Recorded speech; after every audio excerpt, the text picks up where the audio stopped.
rekan pejuang PDDikti. Jumpa lagi dengan saya Firin. Di video sebelumnya kita sudah membahas apa tugas dari admin perguruan tinggi dan admin program studi.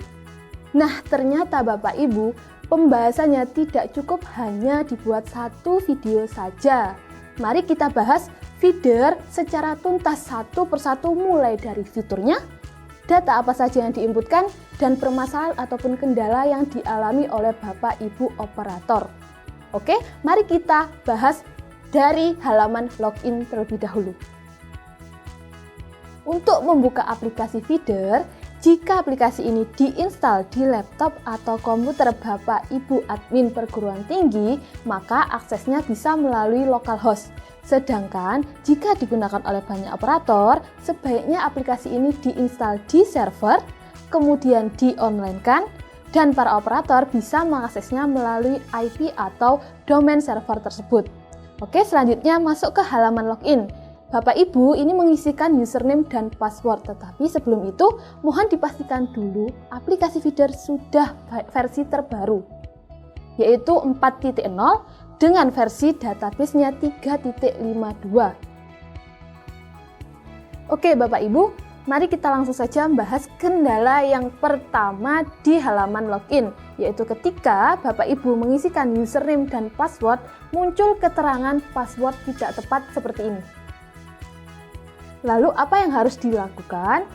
Bapak Ibu silahkan memastikan username dan passwordnya sudah benar dengan cara mencoba login ke laman PDDikti admin dengan menggunakan username dan password tersebut.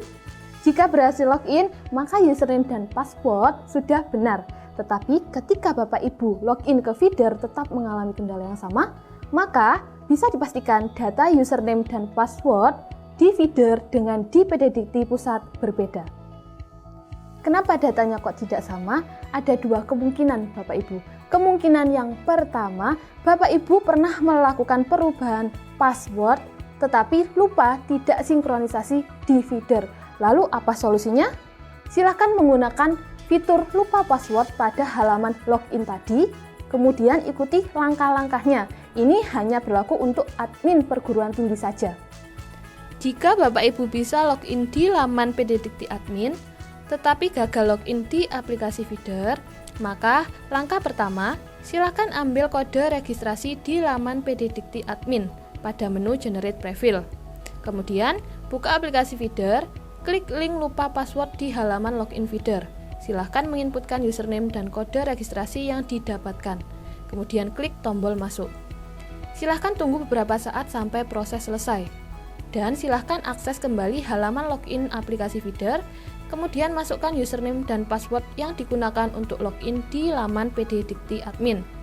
Nah, tetapi jika kondisinya Bapak Ibu gagal login di laman PDDikti admin dan aplikasi feeder, maka langkah yang harus dilakukan, yang pertama, silakan menghubungi pihak tim PDDikti pusat atau LL Dikti setempat dengan cara membuat tiket pengajuan password baru ke laman sigap.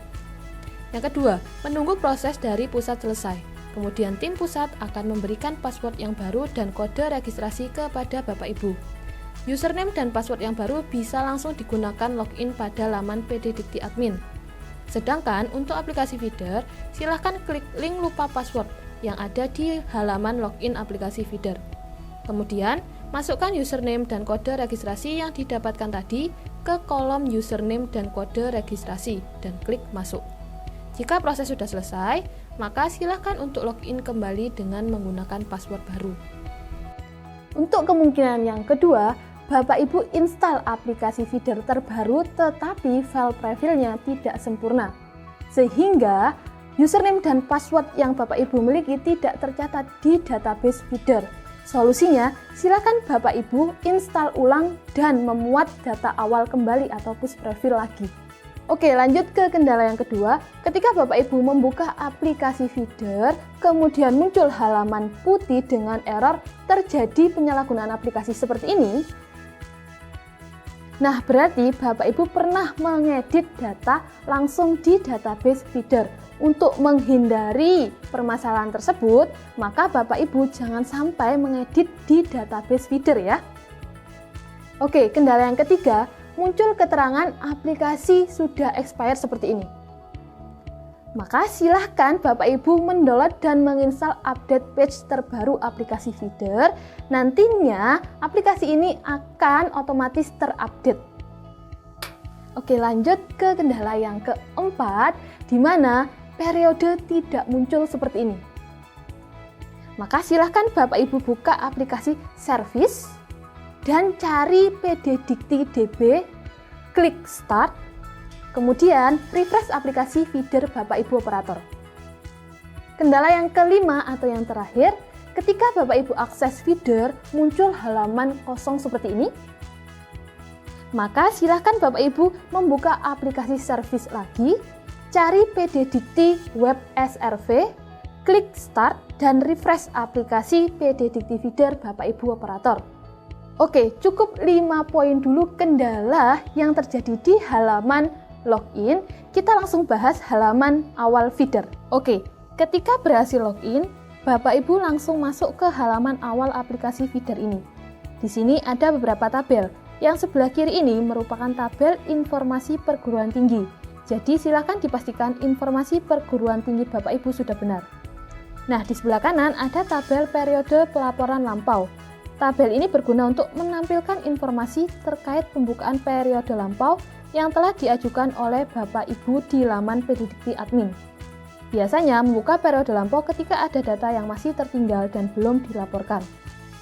Selanjutnya ada checkpoint pelaporan PD Dikti. Tabel checkpoint ini merupakan pernyataan bahwa Bapak Ibu Admin sudah melakukan pelaporan data ke PD Dikti Pusat, baik itu checkpoint 1 dan checkpoint 2. Silakan dipastikan lagi bahwa data di tampilan checkpoint ini sudah benar. Jika Bapak Ibu yakin datanya sudah benar, maka silakan centang dan isi tanggal pernyataannya, kemudian pilih simpan.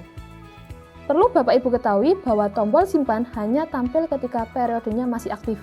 Sedangkan untuk pembukaan periode lampau, meskipun sudah dibuka periodenya, tetapi tombol simpan tidak akan muncul.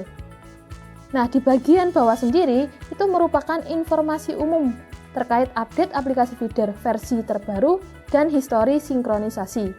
Jadi, jika Bapak Ibu melakukan sinkronisasi dan statusnya centang hijau, maka proses sinkronisasi berhasil atau sukses. Tetapi, jika saat selesai sinkronisasi tidak ada tanda apapun di kolom status, maka proses sinkronisasi belum selesai dilakukan. Oke, sebelum kita membahas kendala yang terjadi di periode pelaporan lampau, perlu Bapak Ibu ketahui terlebih dahulu apa sih perbedaan pembukaan periode lampau tipe 1 dan tipe 2. Tipe 1 digunakan untuk insert mahasiswa baru dan update aktivitas pembelajaran di semester yang diajukan. Sedangkan tipe 2 hanya bisa mengupdate aktivitas pembelajaran seperti KRS, nilai, aktivitas kuliah mahasiswa, tetapi tidak bisa insert mahasiswa baru dan histori pendidikannya. Nah, pasti muncul pertanyaan baru lagi. Kapan Bapak Ibu mengajukan pembukaan periode lampau tipe 1 dan tipe 2? Oke, Bapak Ibu bisa mengajukan pembukaan periode lampau tipe 1 ketika ada data mahasiswa baru yang masih belum terlaporkan. Untuk pengajuan tipe 2 dilakukan ketika ada aktivitas pembelajaran mahasiswa yang belum terlaporkan seperti KRS-nya. Nah, untuk syarat-syarat apa saja di tipe 1 dan tipe 2 akan kita bahas di video-video selanjutnya.